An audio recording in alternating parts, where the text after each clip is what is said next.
Très bien, donc maintenant que nous avons vu la multiplication, l'addition et la priorité des opérations et ce symbole, hein, les parenthèses, dans la capsule sur la parenthèse ou la capsule sur la priorité des opérations, hein, ça c'est absolument fondamental. On va pouvoir faire le dernier ensemble qu'on va voir, c'est l'ensemble des complexes, des nombres complexes. Attention, un complexe ne veut pas dire compliqué, complexe veut dire formé de plusieurs choses. D'accord? En l'occurrence deux, ici. Donc, nombre complexe. Nombre. Qu'est-ce que c'est qu'un nombre complexe? Je ne vais pas y arriver. Nombre.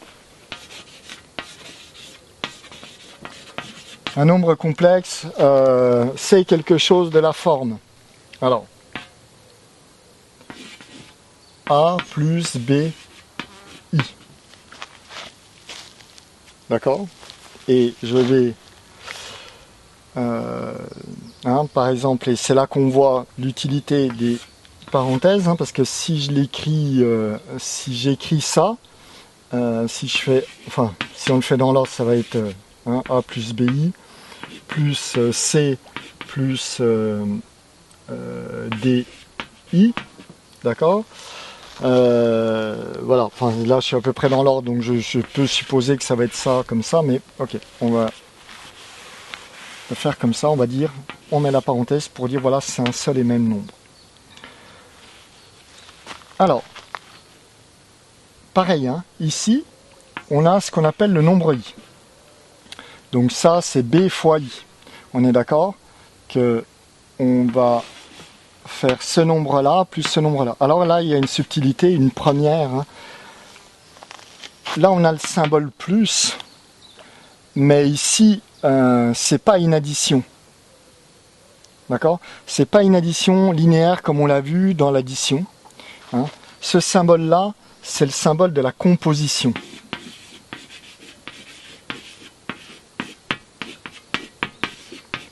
D'accord? C'est-à-dire qu'on va faire quelque chose qui est composé, parce qu'on verra que ici, ça c'est une dimension, et ça c'est une autre dimension. Hein. On a la dimension 1 et la dimension 2. Donc on ne pourra jamais additionner le A avec le BI, mais de toute façon le I, il reste là. Hein, pour justement montrer cette chose. Donc ici, une première difficulté. Alors non, on le verra après. Ok. On verra après la difficulté. Donc, qu'est-ce que c'est qu'un nombre complexe? Eh bien, la grande question, ici, je trace une droite, je mets le 0, d'accord? On revient au nombre relatif. Là, j'ai 1, plus 1, plus 2, plus 3. Moins 1, moins 2, moins 3. Vous voyez, je suis cool aujourd'hui, je les mets dans l'ordre habituel. Ok, question. On se rappelle que pour passer d'un nombre, enfin, oui, ok, pour un nombre, il ne se transforme pas. Si j'ai 1, j'ai 1. Si j'ai 10, j'ai 10. D'accord? Si j'ai 10 chats, j'ai 10 chats. Hein, si j'ai 10 sucres, j'ai 10 sucres. Bon, le nombre ne se transforme pas. Si j'arrive à 9 sucres, ça veut dire que j'avais 10 sucres et que j'en ai perdu un. Je l'ai mangé et j'ai 9 sucres. D'accord? En aucun cas, un nombre ne se transforme en un autre nombre. Ou une quantité se transforme en une autre quantité. On change les quantités par ajout ou soustraction de quelque chose, d'accord? Mais la quantité ne se transforme pas en une autre quantité. Si j'ai 9 pommes, j'ai 9 pommes. Si j'en ai 8, c'est parce que j'en ai mangé une. Il n'y a pas eu de transformation de quantité. Ça, il faut se le garder en tête. Maintenant, ma question, c'est comment je fais pour passer... Quelle est l'opération pour passer de moins 1 de plus 1 à moins 1, de plus 2 à moins 2, de plus 3 à moins 3, d'accord? Toujours de la même manière, c'est-à-dire que je veux l'opération physique, d'accord? Quand on a fait une addition, on a regroupé des choses. Quand on a fait une soustraction, on les a dégroupées, d'accord? Donc ça, c'est une action physique. Et donc je le veux dans les deux sens, c'est-à-dire que je veux physiquement, comment vous faites pour passer, quelle action physique vous allez faire pour passer du plus 1 au moins 1 ou du plus 2 au moins 2. D'accord? Et mis algébriquement, hein, ça sera comment je fais pour, je vais mettre le plus égale moins 1, le plus 2 égale moins 2, le plus 3 égale moins 3. D'accord? Et moi, ce que je veux, c'est tout le temps la même opération. Je dois faire exactement la même chose ici. D'accord? Donc la première, hein, comment, mets en pause, hein, réfléchis au truc, mets en pause la vidéo. Comment tu fais pour passer de 2 à moins 2, de 1 à moins 1, de 3 à moins 3, tout le temps de la même manière. Ça doit être la même action, ça doit être la même opération, exactement ici. D'accord? Bon, je te laisse là, salut, j'arrête la vidéo, je fais pas la suite. Ok, je sens un courant de protestation. Comment je vais faire? On est d'accord, hein, tout le monde va me dire, ouais, ben je fais moins 2. Ok, je fais 1 moins 2. D'accord, si je l'écris, ça me fait moins 1. Ouais, mais de plus 2. D'accord? Si je fais moins 2, j'arrive à 0, j'arrive pas à moins 2.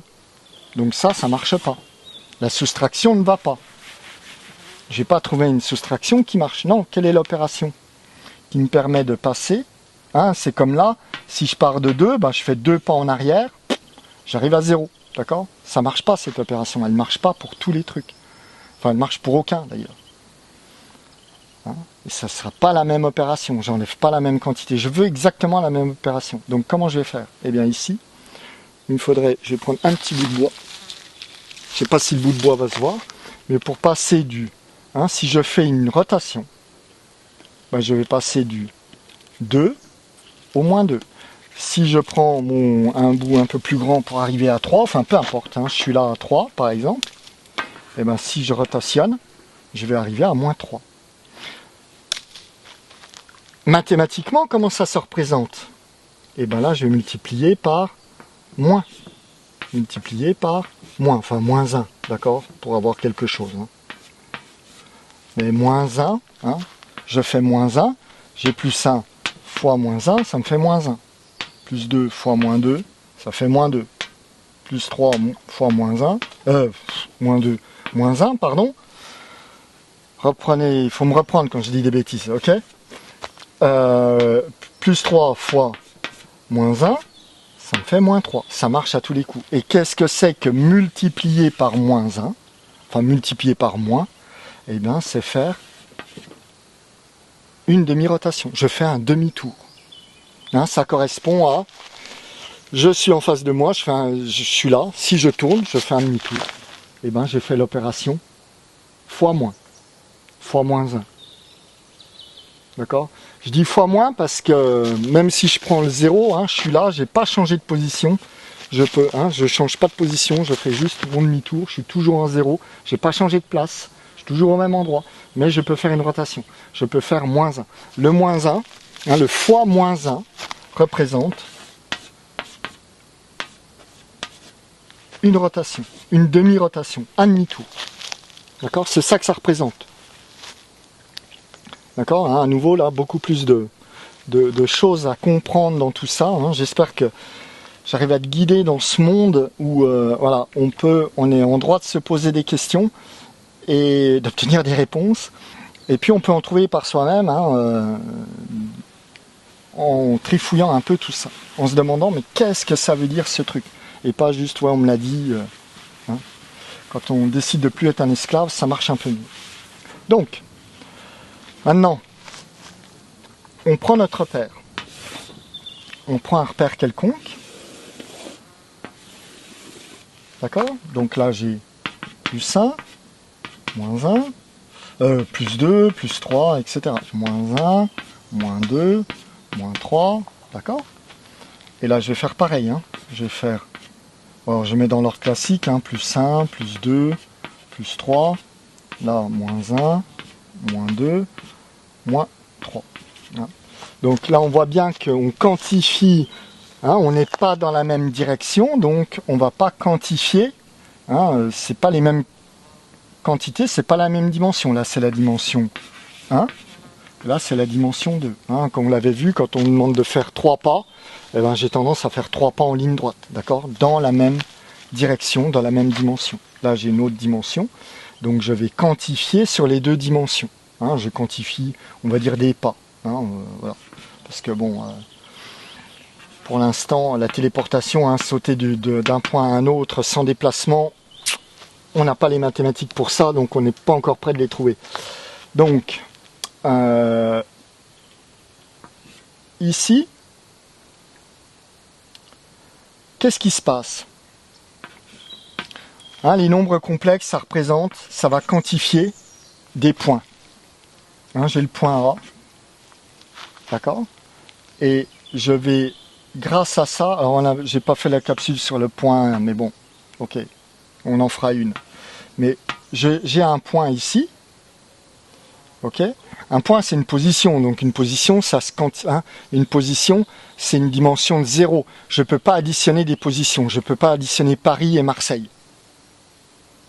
D'accord? Au moment où je tourne, c'est un peu le bordel, c'est égal bordel, mais non, ça marche pas, c'est pas une position que j'obtiens. Hein. Paris plus Marseille, ça ne s'ajoute pas, donc c'est quelque chose qui mathématiquement a une dimension 0. Hein. Quelque chose d'une dimension 0, ça veut dire que tu ne peux pas l'ajouter. D'accord?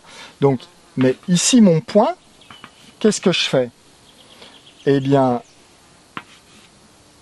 je veux quand même trouver un système pour quantifier ça et le mettre sous un seul nombre. On est d'accord que le point, on se dit, mais je pourrais essayer de quantifier cette chose-là. Je pourrais essayer de quantifier la position, hein, c'est ce qu'on fait avec les repères cartésiens, mais on veut avoir un moyen de l'avoir avec un même nombre. Donc qu'est-ce qu'on fait pour aller à ce point-là? Ben, je me déplace, hein, je vais jusqu'au point 3, et je vais dire, je monte au point 2. Mais là, je vais changer de direction. D'accord? Je vais dans une direction et je prends une direction perpendiculaire. Ok. Donc maintenant, ça, ce point, en nombre complexe, elle va être le point 3 plus 2i. Allez, qu'est-ce qui veut dire le i? Alors on l'appelle le nombre i, hein, mais bon, c'est comme avec les nombres relatifs, hein, avec le plus et les moins. Il y a des nombres auxquels on va mettre un opérateur. D'accord? Donc on appelle ça toujours un nombre, mais pas tout seul, c'est un nombre relatif. Là par contre on l'appelle le nombre i, et il est de la même nature, c'est-à-dire que il quantifie, et il quantifie avec une opération. Il a les deux, d'accord?